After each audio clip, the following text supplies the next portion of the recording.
progress. So what you're saying is that while you've been on leave, you've actually still been working as an agent. That's exactly what I'm saying, I agree with you, Pine, said Dobbs, surprising her. You did great work down there, as I already pointed out. If it were up to me, I'd tell you to take as much time as you need. But while I'm the top agent in Arizona, I do have people above me, Pine. A lot of them. And there have been grumblings about the Bureau. I didn't think I was that important, said Pine sharply. And who's complaining? Let me point it out, then.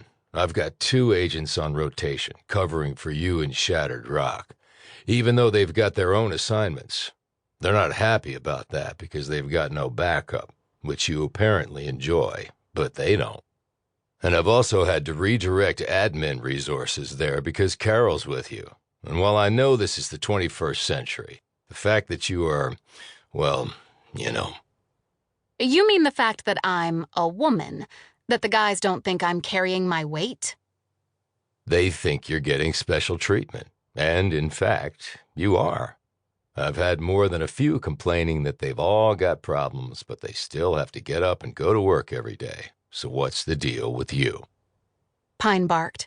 You were the one to tell me to work out this issue if I wanted to keep working at the Bureau. And the only way I can do that is to find my damn sister. Blum put a calming hand on Pine's arm. Dobbs said, I will take into account your natural anger, but just keep in mind who the hell you're talking to, Pine. Pine took a long breath. I just need a little more time, sir. A few more days. Dobbs didn't say anything for so long that Pine was afraid the man had hung up. Trenton, New Jersey, huh? Yes, said Pine quietly. Funny thing, Pine. I started out in Trenton more years ago than I can remember. It was going through some challenging times back then. It's going through more challenging times right now. He paused. Okay, a few more days. If you need any backup or info, dial up the guys there and tell them Clint Dobbs said it's okay.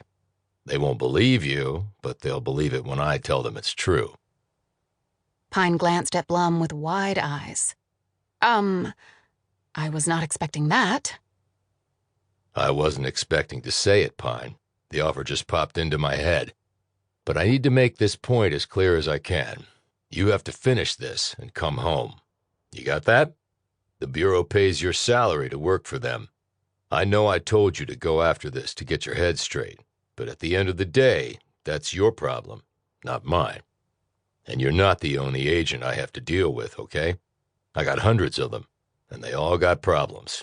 You got that? Yes, sir. Got it. And I'm so grateful. Thank you for...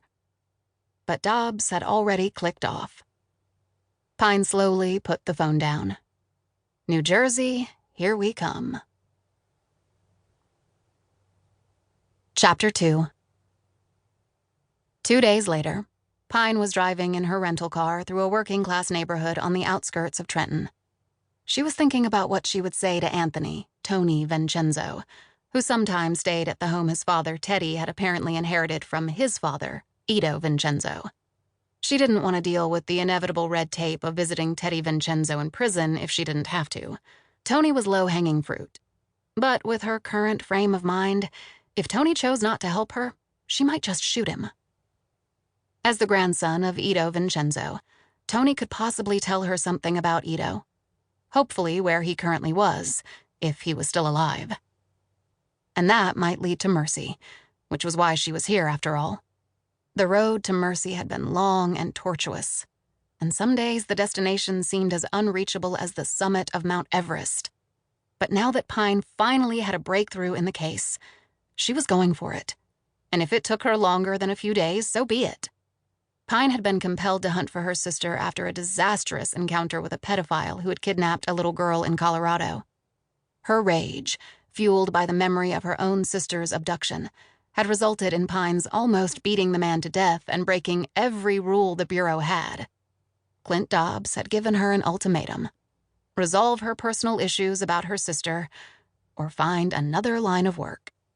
But now she didn't need any motivation from Dobbs, or anyone else. Now she would willingly chuck her...